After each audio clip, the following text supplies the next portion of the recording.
Speak now, why you know words but can't talk. Hello, my dear friends. Welcome to a very important episode of our podcast. I am Kristen, your host, and I am so happy to spend this time with you today. Before we start, I want you to take a deep breath, in and out. Do you feel stressed about your English? Do you feel like your brain is a library full of books, but the door is locked? You read English. You understand. You listen to me. Right now, you understand. But when a person says, "How are you?" or "Tell me about your job," you feel frozen. You feel like a beginner again. Please listen to me. You are not alone. Millions of people feel this way. It is a normal part of learning. Today, I am going to give you the key to that locked door. We are going to talk for a long time today about why this happens, how to fix it, and I will tell you many stories to help you feel strong. The two brains, understanding versus speaking. Let's look at the science, but in a very simple way. Your brain has two different rooms for English. Room number 1 is the recognition room. In this room, you have all the words you know when you see them. You see the word beautiful in a book. You know it. You hear the word adventure in a movie. You know it. This room is very big. For most students, this room has 2,000 or 3,000 words. Room number 2 is the production room. In this room, you have the words you can say quickly. When you are hungry, you say, "I am hungry." You don't think. It just comes out. But for many students, this room is very small, maybe only 100 or 200 words. The problem is the bridge between the rooms. The bridge is broken or very slow. When you try to speak, your brain runs to room 1, looks for a word, tries to fix the grammar, tries to check the pronunciation, and then tries to bring it to your mouth. This takes 10 seconds. But in a conversation, you only have 1 second. So you get nervous, you stop, you stay silent. Our goal is not to put more words in room 1. Our goal is to move the words from room 1 to room 2. We want to make the bridge fast. Why? You are afraid. Why is the bridge slow? Usually, it is because of fear. In school, many teachers tell us, don't make mistakes. Grammar is the most important thing. This is a lie. Grammar is a tool, but communication is the goal. Many students have a ghost in their head. The ghost says, if you say, "he go," instead of "he goes," people will laugh at you. If your accent is not like an American, you are a failure. Let me tell you a secret. Native speakers make mistakes every day. If you say, "I go to store yesterday," I understand you 100%. I don't laugh. I am happy because I can talk to you. Success is not 0 mistakes. Success is being understood. The story of the silent student. I want to tell you a true story about a student named Sophia. Sophia was from Italy. She was a doctor. She was very smart. She studied English for 5 years in school. She knew all the grammar rules. She knew the present perfect, the passive voice, everything. Sophia moved to New York for a medical conference. On the first day, she went to a coffee shop. The worker said, "Hey, what can I get for you?" Sophia froze. She knew the words. She knew, "I would like a coffee." But her brain was checking the grammar. Is it "I would like" or "I want"? Is coffee countable or uncountable? She waited too long. The worker looked confused. Sophia felt her face get hot. She felt embarrassed. She just pointed at a muffin and said, "This." She walked away and cried. She thought, "I am a doctor, but I speak like a baby." Sophia stayed in her hotel for 2 days. She was too scared to speak, but then she saw a little boy in the park. The boy was maybe 4 years old. He was playing with a ball.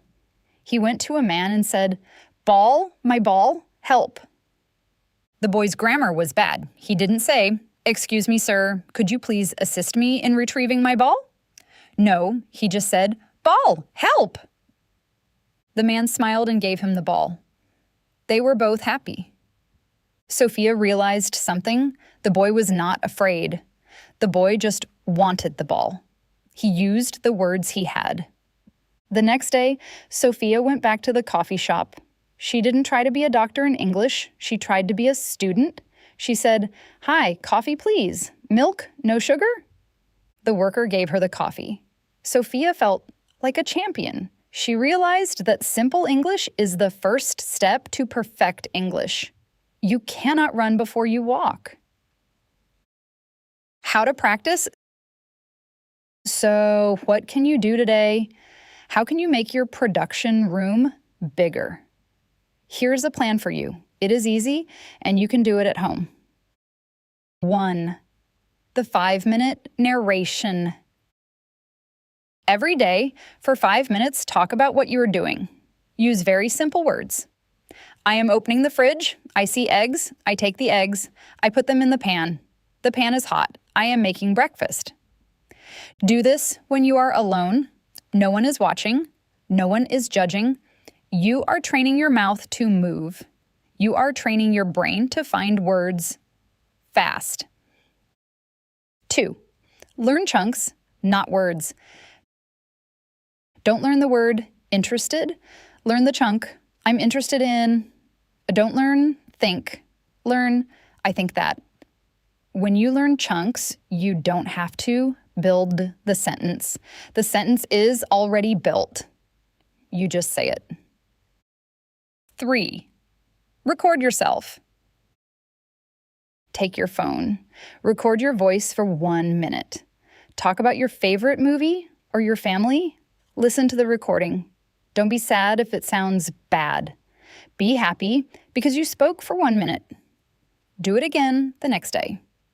You will see that on day 30, you are much faster than on day 1.